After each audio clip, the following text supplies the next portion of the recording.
Graça e paz, meus irmãos. Vamos abrir a escritura em Levítico, capítulo 1.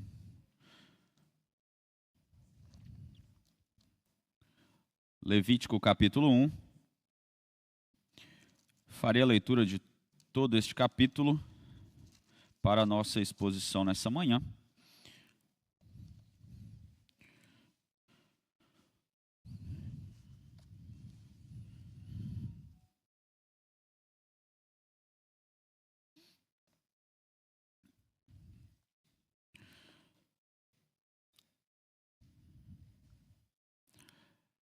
Levítico capítulo 1, assim diz a palavra do nosso Deus.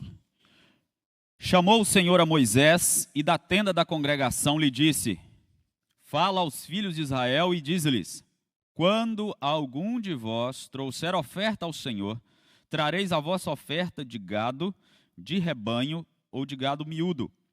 Se a sua oferta for holocausto de gado, trará macho sem defeito, à porta da tenda da congregação o trará, para que o homem seja aceito perante o Senhor. E porá a mão sobre a cabeça do holocausto, para que seja aceito a favor dele para a sua expiação. Depois, imolará o novilho perante o Senhor. E os filhos de Arão, os sacerdotes, apresentarão o sangue e o aspergirão ao redor sobre o altar que está diante da porta da tenda da congregação. Então, ele esfolará o holocausto e o cortará em seus pedaços. E os filhos de Arão, o sacerdote, porão fogo sobre o altar e porão em ordem lenha sobre o fogo. Também os filhos de Arão, os sacerdotes, colocarão em ordem os pedaços, a saber, a cabeça e o redenho ou a gordura, sobre a lenha que está no fogo sobre o altar. Porém, as entranhas e as pernas, o sacerdote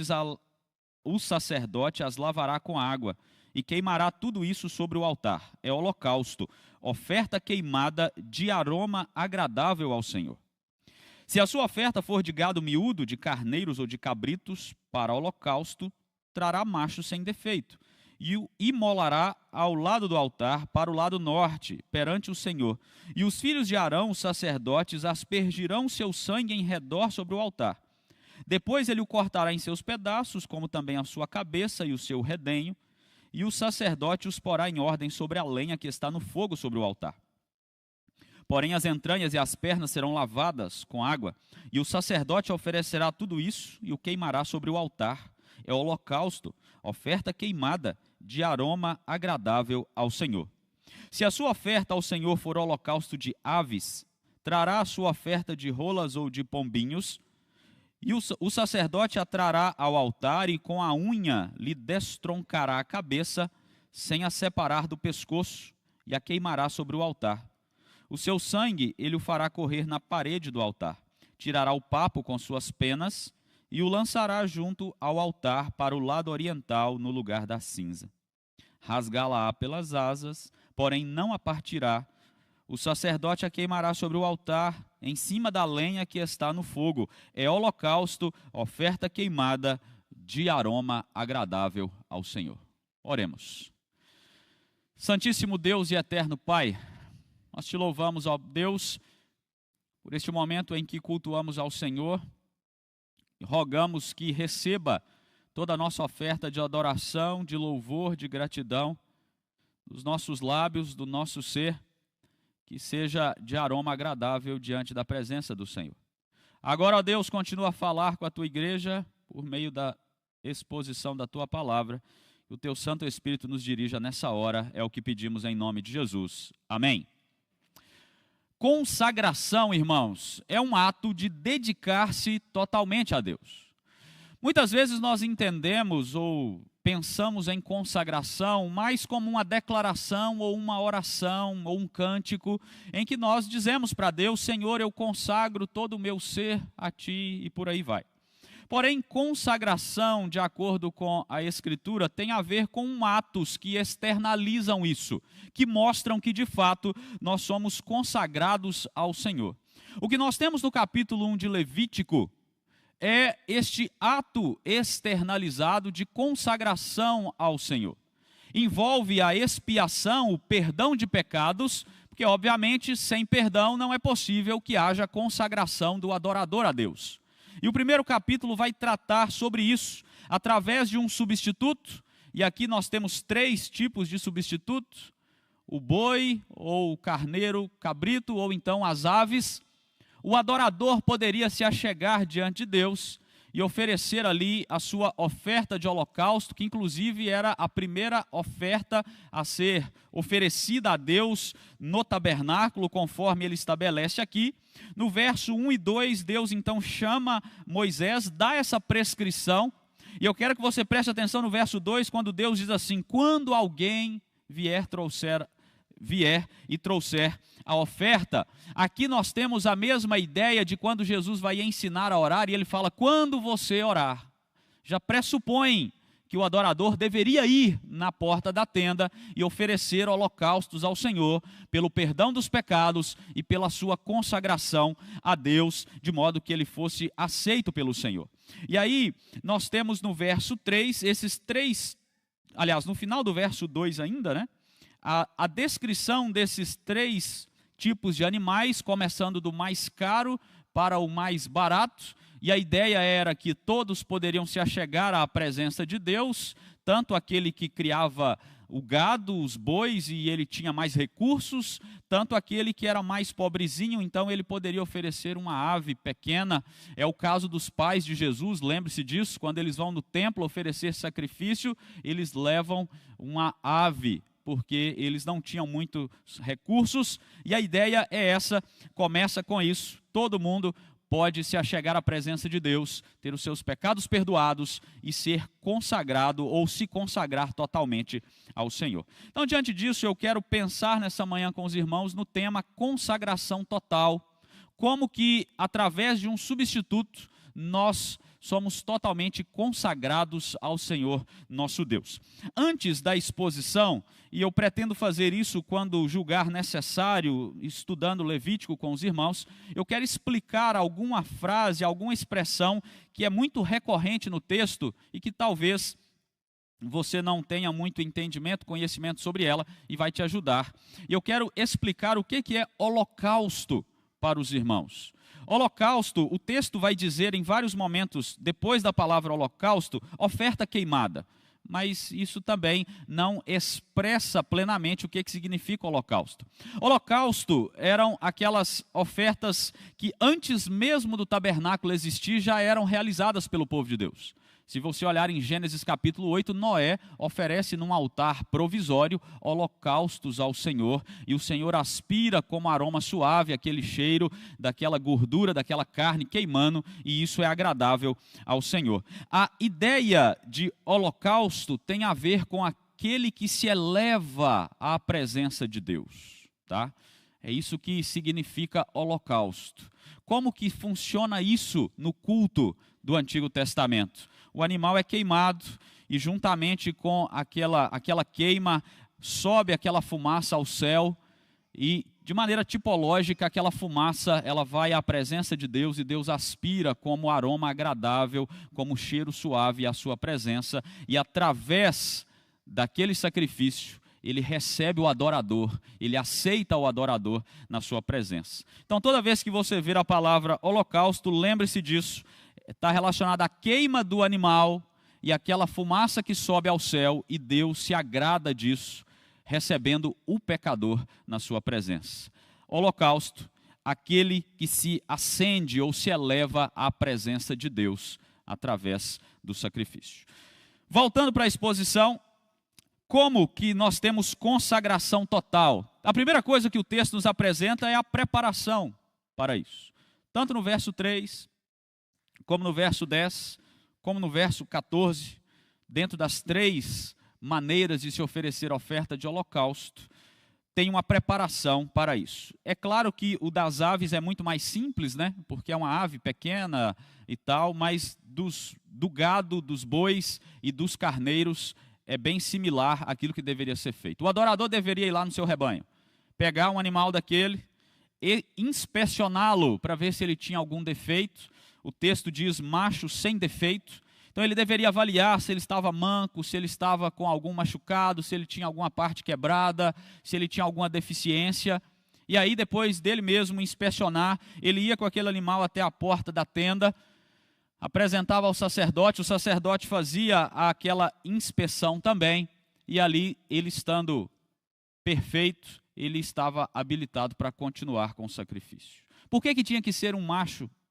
Não há um consenso sobre o porquê disso, mas nós sabemos que em praticamente todas as culturas, o animal, principalmente o gado macho, ele representa força, representa poder, representa vigor. Então talvez uma ideia nesse sentido, aquilo que representa a força, o vigor do homem perante Deus, dá-se através do seu substituto animal. Uma outra ideia também é que as fêmeas elas eram importantíssimas para um rebanho, por causa da procriação e também porque as fêmeas é que davam os laticínios tão importantes para uma cultura alimentar como aquela, que era basicamente da pecuária e agrícola, mas não há uma certeza por que Deus pedia exatamente machos, mas possivelmente faz parte dessa ideia de a representar força e poder e também a importância das fêmeas no rebanho. Se mata as fêmeas ali rotineiramente em holocausto, o rebanho acaba.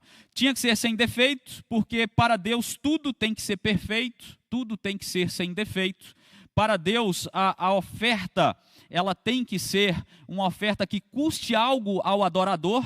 Animais sem defeitos, animais sem nenhuma deficiência, sem estarem machucados, sem estarem com alguma parte do corpo quebrada, vale mais para o seu dono, e a ideia é que tem que custar alguma coisa para o adorador.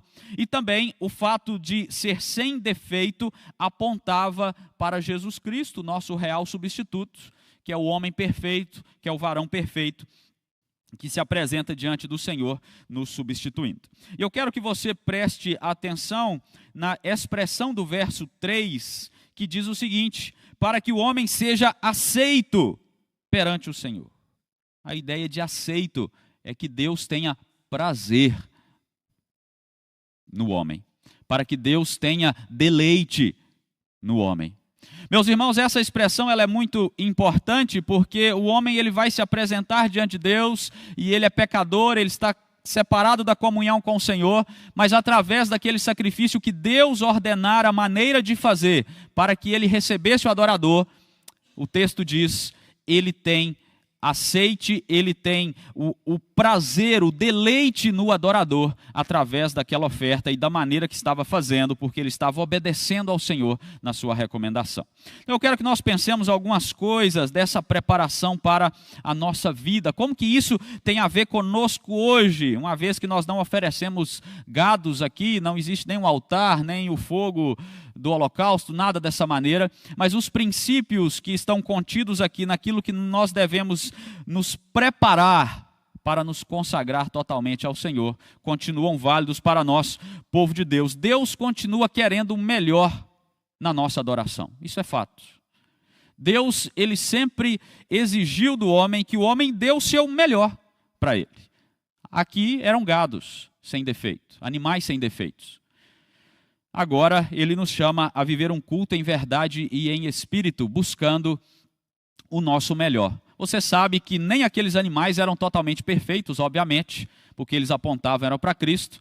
E também a nossa adoração nunca será totalmente perfeita. Mas nós precisamos pensar se de fato estamos dando ao Senhor o melhor que nós podemos dar, que nós devemos dar ao nosso Senhor Deus. E eu quero citar um exemplo para a nossa ilustração e aplicação de algo que é muito valioso para nós, o nosso tempo. Nós precisamos pensar mais, meus irmãos, em como nós usamos o nosso tempo, que é de fato escasso e nós dividimos com muitas coisas, mas como que nós trabalhamos o nosso tempo, o nosso melhor do nosso tempo, para Deus. Será que nós oferecemos o melhor do nosso tempo para o Senhor num domingo como esse? Ou nós estamos oferecendo o mínimo possível e ainda de péssima qualidade diante do Senhor? Eu me refiro muitas vezes ao fato de nós não nos prepararmos, inclusive, para estarmos aqui no domingo pela manhã, no domingo à noite. ao fato de nós acharmos que o tempo pertence a nós e que não tem um dia reservado para nos encontrarmos aqui e que nós devemos estar preparados para esse dia, preparados para esse momento. Muitas vezes nós chegamos aqui sonolentos, distraídos, cansados demais, não porque nós trabalhamos na noite anterior, mas porque nós não nos preparamos como devíamos. Porque nós chegamos aqui de qualquer maneira, ou porque no domingo, que é um dia de descanso e dia de concentrar ainda mais as nossas adorações ao Senhor, nós queremos fazer tudo o que não fizemos na nossa semana. E aí nós enchemos o nosso domingo de coisas e chegamos aqui na igreja e dormimos. Nós precisamos pensar nisso. Deus continua requerendo o melhor de nós. E como que nós estamos nos apresentando para esse melhor? É possível, irmãos, que alguém entre no culto e saia sem saber ou sem se lembrar o texto que foi lido. Porque essa pessoa ela está tão imersa nos seus pensamentos, nos seus problemas, no seu cansaço, na sua distração ou coisas afins, que ele entra e sai sem saber o que aconteceu no culto. Nós devemos tomar cuidado com isso. Não podemos oferecer qualquer coisa para Deus. E eu me refiro a todas as coisas. Aqui eu dei o exemplo do tempo, mas você pode pensar em todas as outras coisas da sua vida. Lá em Malaquias, capítulo 1, Deus ele vai falar com o seu povo assim: quando vocês trazem animal cego para sacrificardes a mim, ou seja, um animal que tinha defeito, que não era perfeito, não é isso mal? Vocês trazem o coxo, o enfermo, não é isso mal? E aí Deus fala com o povo: você apresentaria isso diante do governador? Você apresentaria isso diante dos homens como oferta? A ideia é, claro que não. Mas muitas vezes nós queremos apresentar o nosso melhor aos homens, mas para Deus vale qualquer coisa. Nós precisamos refletir sobre isso. Como que nós nos preparamos para nos achegar a Deus em adoração? E aí, sinceramente, nós precisamos avaliar: será que Deus tem tido prazer na minha adoração? Será que Deus está de fato fazendo aquilo que o texto diz? Deus está aceitando a mim como pecador? Deus está aceitando a minha adoração diante dele? É claro que nós somos aceitos por causa de Jesus Cristo, é óbvio. Ele é o nosso substituto perfeito. Mas aqueles que são crentes, aqueles que são servos de Deus, são chamados a ter uma diligência em se apresentar em adoração a Deus, em consagração total a Deus, em preparação adequada a Deus. Uma coisa não nos exime da outra. Não é porque é por meio de Cristo que nós devemos ser negligentes na nossa adoração ao Senhor. Prepara-te sempre para se encontrar com o Senhor teu Deus. Essa é a dinâmica da consagração total. E depois, em segundo lugar, depois de se preparar, o texto nos mostra no verso 4 aquilo que tem a ver com o substituto, com a substituição. No verso 4 é dito: e porá a mão sobre a cabeça do holocausto para que seja aceito a favor dele para a sua expiação. O entendimento que todos nós devemos ter é que não dá para nos aproximarmos de Deus por causa do nosso pecado. Nós precisamos de mediação. Não dá para chegar diante de Deus de peito aberto a partir do pecado de Adão e Eva. Precisamos de um substituto. Lembre-se quando o povo sai do Egito e Deus salva os primogênitos do povo de Israel, mas ele diz que aqueles primogênitos têm que ser resgatados, têm que ser consagrados a ele. Isso é feito através da morte de um animal. Lembre-se quando Abraão vai sacrificar Isaac, Deus providencia um substituto. O cordeiro está lá no arbusto, então tem que ter substituto. Todos esses exemplos que aparecem na Escritura sobre um animal representando o povo diante de Deus apontam novamente para o sacrifício de Jesus, aquele que é de fato o substituto perfeito. Mas no culto de Israel, o substituto ainda era o animal, até que chegasse à perfeição com a vinda de Jesus. E há um gesto muito importante aqui: porá a mão sobre a cabeça do holocausto. A ideia aqui não é apenas de tocar o animal. A ideia é de se apoiar sobre o animal, escorar no animal, num sentido de: este animal aqui, ele é o meu substituto vicário diante de Deus. É nesse animal aqui que eu vou me apoiar para me achegar à presença de Deus. A ideia é essa: aquele animal, ele vai ser morto no lugar do adorador quando se achegar à presença de Deus. Lembre-se que Deus é fogo consumidor. O impuro não pode habitar com o santo, então o homem não pode se achegar diante de Deus. Se o adorador vai diante de Deus de mãos limpas, ele morre. Mas aí tem um substituto, que naquele contexto, no progresso da revelação, é o animal, é o cordeiro, é o boi, é a ave.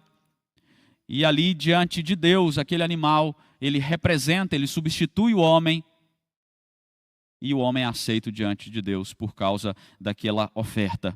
E a questão é, para que seja aceito a favor dele diante do Senhor. Eu sei que isso parece estranho a nós, numa cultura totalmente diferente, né? Mas para aquele contexto ali, era muito normal isso, era algo que o povo já entendia bem, já conhecia bem, fazia parte do tempo, fazia parte do contexto, além de apontar para Jesus Cristo. Aquele momento ali, ele trazia, né, essa ideia de um substituto, até que Cristo viesse no lugar do seu povo. Agora, no verso 4, ainda tem algo mais aí no finalzinho, para a sua expiação, para pacificar, para reconciliar, para que o homem tenha comunhão com Deus. Expiação tem a ver com isso. Deus agora tem comunhão com o pecador, e esse é o caminho natural para todo aquele que busca consagração de vida. Então nós devemos entender isso. Desde Adão e Eva, ninguém chega de peito aberto diante do Senhor. Ninguém chega sem nada nas mãos diante do Senhor. E é interessante, tem uma passagem do Novo Testamento em que, naquele momento que eles estão indo pela última vez a Jerusalém, Jesus e os discípulos. E aí os discípulos, cada um está carregando um cordeiro, porque está chegando a Páscoa, todo mundo tinha que levar o seu cordeiro para o sacrifício. E aí Jesus está sem o cordeiro na mão. E o texto de Marcos diz que os discípulos se assustam, porque Jesus não está levando cordeiro nenhum na mão, porque é a última vez que ele entrava em Jerusalém, e ele é o próprio Cordeiro de Deus que se sacrifica no altar do Senhor. Ele é o nosso substituto perfeito. E é por isso que, por meio dele, nós podemos nos achegar a Deus. Você já percebeu que nós terminamos as nossas orações, obviamente, em nome de Jesus? Não é porque é o nome mais sublime, especial, que nós poderíamos terminar as nossas orações. Também é por isso. Mas é porque quando nós terminamos em nome de Jesus, nós estamos dizendo para Deus, é no nome do mediador, é no nome do substituto, que nós nos apresentamos diante do Senhor. É no nome de Jesus que nós cremos que as nossas orações serão recebidas diante do Senhor. É no nome de Jesus que nós podemos entrar no Santo dos Santos. É por isso que nós oramos assim, terminando em nome de Jesus, o nosso substituto perfeito. Então, na consagração total do adorador, envolve essa preparação e envolve entender que há um substituto, e esse substituto é Jesus Cristo, o nosso Senhor. Em terceiro lugar, na nossa consagração total, envolve o ato em si de se consagrar. Isso está do verso 5 ao 9, porque há um processo aqui. O adorador é do 5 a 9, do 11 a 13, do 15 a 17. Tem os detalhes de como essa oferta deveria ser oferecida a Deus no altar. Depois de pressionar a mão sobre a cabeça do animal, apoiar a sua cabeça sobre o animal, o adorador ia entrar com esse animal, teria uma mesa ali para ele, você vai ver isso no estudo daqui a pouco sobre o tabernáculo, e ele iria cortar a garganta daquele animal. E o sangue do animal ia ser derramado, e o sacerdote ia colher aquele sangue numa bacia apropriada, e ia aspergir esse sangue ao redor do altar. É um processo. Lembra que o salário do pecado é a morte, então alguém tem que morrer. Nesse contexto, quem morre é o animal, não o adorador. Alguém tem que morrer para expiação de pecados. O sacerdote colhe o sangue então, e sangue é importante, porque sangue representa a vida. Lá em Gênesis 9 está escrito, carne com a sua vida, isto é, com o seu sangue não comereis. Certamente requerereis o sangue da vossa vida, de todo animal requerereis. Levítico capítulo 17, verso 11. A vida da carne está no sangue. Eu tenho dado a você sobre o altar para fazer expiação pela vossa alma, porquanto é o sangue que fará expiação em virtude da vida. O sangue do animal era aspergido no utensílio do templo para purificar aquele utensílio, que também era santo. Só do pecador se achegar à porta da tenda, já havia pecado, já havia impureza. E Deus, ele traz uma representação do sangue como algo que purifica, algo que limpa, algo que tem a ver com vida. algo que tem a ver com a sua doação de vida.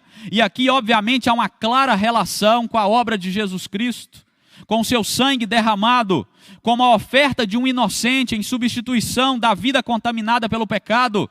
E através deste sangue derramado, o pecador é purificado. É por isso que a Escritura fala que o sangue de Jesus é que purifica.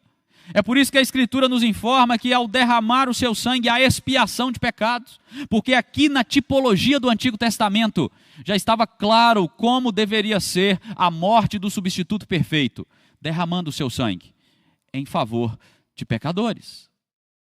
Então, a questão de purificação, ela é muito importante aqui. E o ato da consagração em si envolve isso.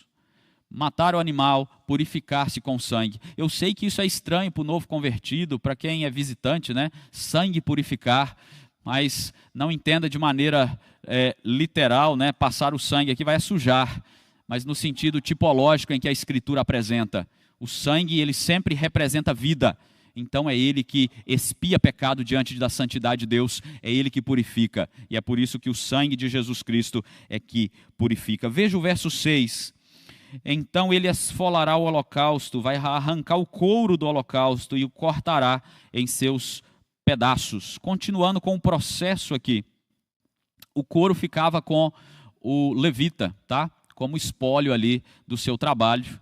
O adorador, então, cortava o animal em pedaços, o sacerdote colocava no altar e queimava. Agora preste atenção no verso 9.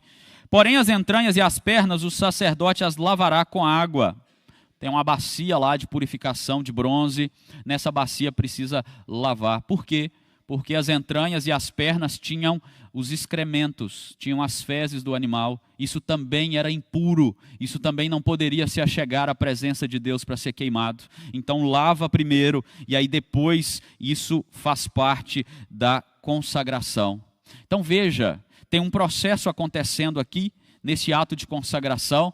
Né? E quando você vê todo esse processo, você já louva a Deus, porque você não precisa fazer isso, né? Todos os dias, de manhã, de tarde.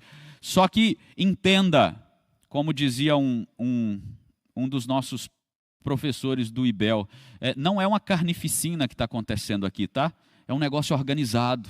Mata o animal, retira o sangue, corta nas juntas, tudo certinho, tira todas as partes, coloca lá no altar em ordem, é tudo com ordem, com decência, com cuidado, e está sendo feito esse ato de adoração aqui diante do Senhor. Embora o texto não nos apresente isso, há fortes indícios de que haviam aqui palavras, haviam declarações do adorador, haviam instruções do levita.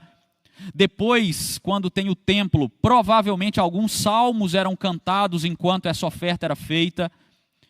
Há uma probabilidade, por exemplo, do Salmo 4, do Salmo 5 ser cantado pelo adorador enquanto ele oferece essa oferta ao Senhor, faz esse processo. Então veja, é um negócio bem organizado, um negócio bem adequado àquele momento de consagração ao Senhor. Eu quero que você observe também uma segunda coisa. Depois de lavar as entranhas e as pernas, todo o animal era queimado no altar. Qual que é a ideia aqui? Consagração total. Tudo é queimado no altar. Se o animal representa o homem diante de Deus, a queima total do animal representa o homem na sua totalidade. Então, o homem, ele está se consagrando totalmente ao Senhor. Ele está com a sua vida inteira se dedicando ao Senhor, em plena submissão ao Senhor, em plena obediência ao Senhor. É isso que representa queimar o animal totalmente no altar. E aí nós precisamos nos perguntar se nós de fato estamos entregando toda a nossa vida diante do Senhor. Se nós estamos consagrando totalmente a nossa vida diante do Senhor. E eu quero que você pense nisso na sua semana. Eu estou de fato me entregando totalmente ao Senhor? Ou será que eu ainda reluto com a minha vida achando que eu tenho controle de alguma coisa, que eu posso reter alguma coisa da minha vida de adoração a Deus? Pense nisso. Deus quer você por completo e você deve oferecer-se a Deus por completo, como Ele ordena na sua palavra. Nós temos um último ato nessa consagração total, que vai começar no verso 9, no verso 13 e também no verso 17, que é a aceitação de Deus. Deus aceita o adorador diante dele, expresso pela palavra aroma agradável ao Senhor. Então veja, tanto na morte, na queima do boi, como do carneiro, como da ave, a resposta é a mesma. Deus se agrada, Deus aceita. O adorador se eleva à presença de Deus e isso é agradável a Ele. Paz com Deus, irmãos, era o principal objetivo de sacrifício. O homem está sem comunhão com Deus. O sacrifício leva o homem diante de Deus e Deus o aceita. E nós precisamos nos lembrar das muitas ameaças que Deus fez de não aceitar os holocaustos do seu povo. Deus muitas vezes disse para o seu povo: olha, eu não quero holocaustos e ofertas, eu quero que vocês me obedeçam. Porque o povo chegou em um momento em que eles achavam que era apenas um ritual, que era apenas se achegar lá e matar o animal e queimar e ir embora para sua casa. Ele achava que não precisava de fato do seu coração para Deus, da sua obediência a Deus, da sua vida para Deus, fora da tenda da congregação. Há um paralelo muito claro aqui para mim. Muitas vezes o adorador no século 21, ele acha que a sua vida para com Deus só é factível através de atos exteriores no domingo, quando ele está dentro de uma igreja, dentro de um templo. Mas não é assim. A nossa paz com Deus, o aroma agradável diante de Deus, deve ser um culto racional que caminha por toda a nossa semana, todos os dias da nossa vida. Deus falou com Israel em alguns momentos, em Jeremias está escrito: quando vocês trouxerem holocaustos e ofertas, não me agradarei deles. Antes eu vou consumir vocês pela espada, pela fome e pela peste. É naquele contexto pré-exílio, quando o povo está andando totalmente longe do Senhor, mas não deixavam de ir no templo oferecer holocaustos. Eles andavam em completa desobediência ao Senhor, adorando ídolos pagãos nos templos dos pagãos, mas eles iam lá oferecer holocausto ao Senhor. Uma ideia de que é possível oferecer a vida a Deus e a qualquer outra divindade que não seja Deus. Deus não aceita isso, irmãos. É por isso que para ser aroma agradável diante do Senhor, tem que ser dedicação total, consagração total de vida. E aí Deus está respondendo aqui para o adorador. Quando é dito no texto de aroma agradável ao Senhor, Ele está dizendo: sim, através desse substituto, eu aceito você na minha presença. Eu tenho prazer em você na minha presença. Eu perdoo você. Eu expio o seu pecado. Então, no rito da queima daquele animal, nós temos essas coisas. O fogo representava a presença de Deus com o seu povo. Então aquele fogo consome o animal e a fumaça sobe. E Deus é favorável ao homem por isso. Aquele que se eleva à presença de Deus. Aí chega até Deus e ele aspira como aroma agradável, né? E isso é bom diante do Senhor. Nós precisamos pensar nisso. Como é que o nosso culto ele é agradável, de aroma agradável ao Senhor. Perceba que a gente já comentou sobre isso, né? Aroma agradável ao Senhor, tanto para o animal mais caro, como para o animal mais barato. A ideia é que não tem acepção de pessoas diante de Deus, e no Evangelho isso está muito mais evidente, quando a palavra de Deus diz: não há grego, não há judeu, não há homem, não há mulher, não há rico, não há pobre, não há escravo, não há livre, todo mundo está unido em Cristo. Não há acepção de pessoas. E uma aplicação importante aqui é que se Deus nos aceitou pela misericórdia dele através de Jesus Cristo, nós como povo de Deus não podemos fazer acepção nenhuma em relação àqueles que são povo de Deus. Não há distinção. Todos podem se apresentar diante de Deus em adoração. A segunda questão é que este culto aqui, ele agrada a quem? A Deus. Em nenhum momento você vai encontrar em Levítico algo dizendo assim: e este culto foi de aroma agradável ao adorador. Este culto foi de aroma agradável ao levita. Não existe isso. Porque, como nós já falamos no sermão passado, todo culto é para agradar a Deus. Não existe culto para nós chegarmos e falar: este culto hoje me agradou, olha, este outro não me agradou. Não faça isso. O culto ele é prestado a Deus, ele é um serviço para Deus. Então, muitas vezes o culto não vai me agradar, mas se agradou a Deus, está ótimo. É isso que importa. Muitas vezes será custoso. Imagina aquele ritual ali todos os dias. Holocaustos eram as ofertas que eram mais oferecidas no templo, de manhã e à tarde. E aí o cara ia lá e repetia tudo aquilo ali todos os dias. Talvez em algum momento ele falasse, não, mas esse negócio aqui cansa. Mas é repetitivo mesmo. O nosso culto a Deus, ele é repetitivo. E Deus quer que ele seja repetitivo. Nós não encontramos na Escritura Deus falando assim, me ofereça um culto diferente a cada domingo, porque eu me agrado de cultos diferentes a cada domingo. É para ser repetitivo. Eu tenho pensado bastante nisso. A gente às vezes quer coisas novas, porque está muito repetitivo. Mas quando nós olhamos para um culto como esse, é repetitivo. E Deus recebe como aroma agradável todas as vezes que se repete. Uma vez que o adorador se consagra totalmente ao Senhor. Eu ouvi um dia desse de um pastor mais velho, já ele deve ter uns 70 anos. Ele falou assim, eu vou nas conferências para ouvir a mesma coisa. Eu não quero ouvir novidades nas conferências que eu vou. Aí eu falei, uai, por quê? Ele falou, porque as conferências que eu estou indo é os mesmos homens pregando a mesma coisa, a palavra de Deus. E é isso que eu quero ouvir. Eu falei, ele tem razão. Às vezes nós queremos ouvir alguém que descobriu algo novo sobre o texto. Uau! Mas aquilo lá é uma heresia. Às vezes nós queremos ir a um culto que é novo, alguém desce do céu lá num cabo de aço. Mas isso aí às vezes está totalmente, às vezes não, né? Está totalmente contrário à vontade de Deus. Não é às vezes não, está mesmo, né? Pirotecnia e essas coisas. Lembra disso. Culto é para agradar a Deus. E eu acho que é melhor que o culto seja agradável a Deus do que a nós, né? É melhor ser aroma agradável ao Senhor do que ser um aroma agradável a mim e não ser agradável ao Senhor. Pense nisso. Eu quero concluir lembrando ou pensando onde é que eu encontro Cristo nessa passagem. E eu pretendo fazer isso todo final de sermão em Levítico. Efésios capítulo 5 nos dá uma ajuda. Diz assim lá em Efésios capítulo 5, verso 2. Cristo nos amou e se entregou a si mesmo por nós como oferta de sacrifício a Deus, em aroma suave, em aroma agradável.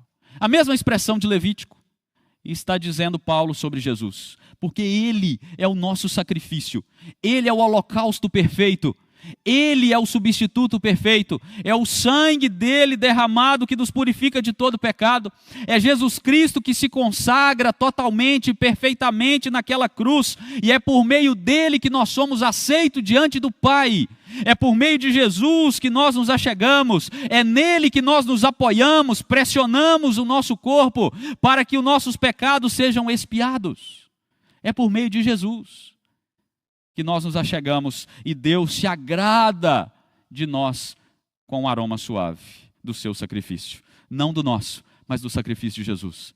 E onde é que nós nos encontramos nessa passagem, irmãos? É fato que você não precisa mais sacrificar o animal lá, cortar a cabeça dele e tal. Mas oferecer um sacrifício, naquele tempo já envolvia obediência, louvor, adoração ao Senhor. Como eu disse, não era só matar o animal. Então, meus irmãos, nós continuamos com a mesma intenção, ou devemos continuar com a mesma intenção. Onde é que nós nos encontramos em Levítico capítulo 1? Nós nos encontramos com aqueles que devem obediência ao Senhor, que devem preparação contínua para se apresentar diante do Senhor, como um povo que se apresenta através de Cristo Jesus, como um povo que se apresenta em adoração, em louvor. E aí Romanos capítulo 12, verso 1 nos dá uma importante fala sobre isso. Apresenteis o vosso corpo por sacrifício vivo, santo e agradável a Deus, que é o vosso culto racional. É assim que nós nos apresentamos hoje, em sacrifício agradável a Deus. Um culto racional a Deus. Um culto inteligível. Um culto com sabedoria, com discernimento. E mais uma vez nós precisamos nos lembrar que isso é feito por meio de Jesus, e eu quero encerrar com a leitura de Hebreus capítulo 13. É por meio de Jesus que por meio de Jesus, pois, ofereçamos a Deus sempre sacrifício de louvor. O que é o sacrifício de louvor que Hebreus 13 está falando? Fruto de lábios que confessam o seu nome. Isso é consagração total. Confessar o nome do Senhor, viver para o Senhor, adorar ao Senhor com todo o nosso ser. Que assim o Senhor nos conduza na adoração e na consagração a Ele. Amém.